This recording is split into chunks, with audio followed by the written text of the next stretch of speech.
spectacularly that the international community has proclaimed now one of the brightest Nigerian jewels, Mrs. Tijani. Last time I came here, I pointed out a young man they call Babagana Adams.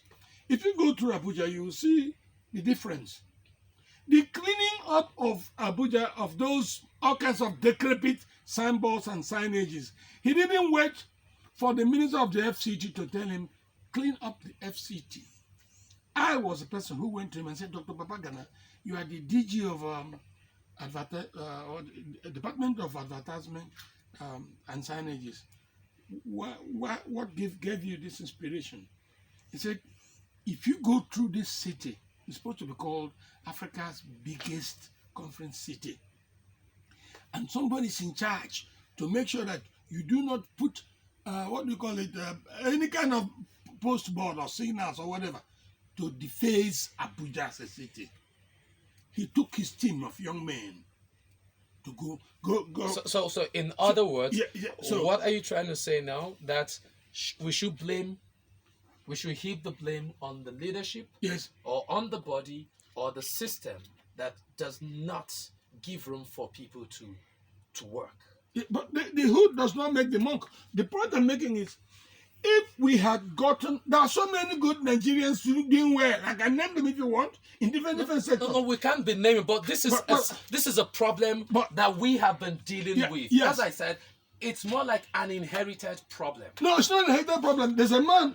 Where do you people? It's where do you not people, inherited. no, Elder, in 2015, we had the same crisis. No, Penny, where do you people go and source resource materials in the radio to give Nigerians some information on education? Where do you source them? Isn't in this country called Nigeria? We do our research. And I'm saying the same thing.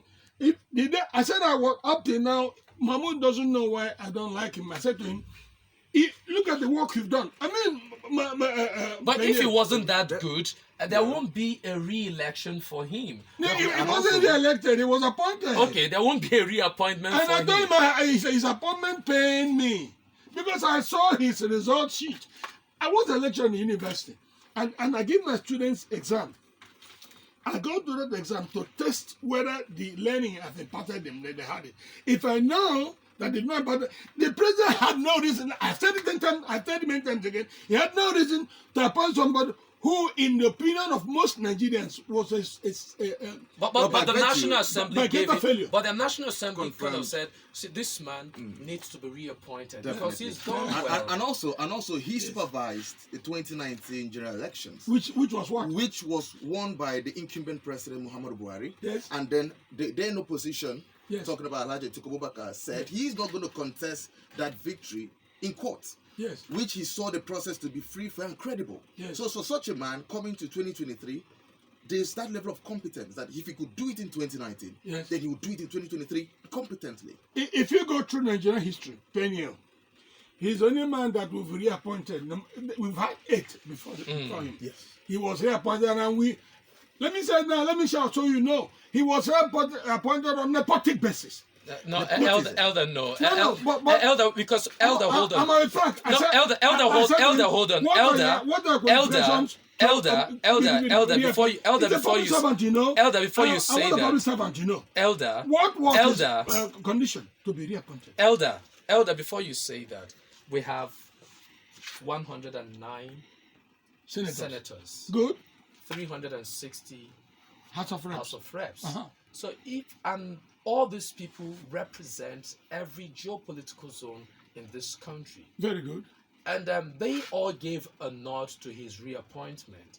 So if you Penny, I don't know whether you can give a nod because we had no choice. If we had a choice... If you say no choice, because they actually said, yes, this guy deserves it, so let's reappoint him. Penny, I thought you know what's going on in the National Assembly. I thought you know. No, I'm telling you, these are representatives. I thought you know the National Assembly is more of a rubber stamp on the policy of the president. I thought you know that. I'm a senior journalist, I can say that. I've said it in my magazine this morning, that we had to ask God.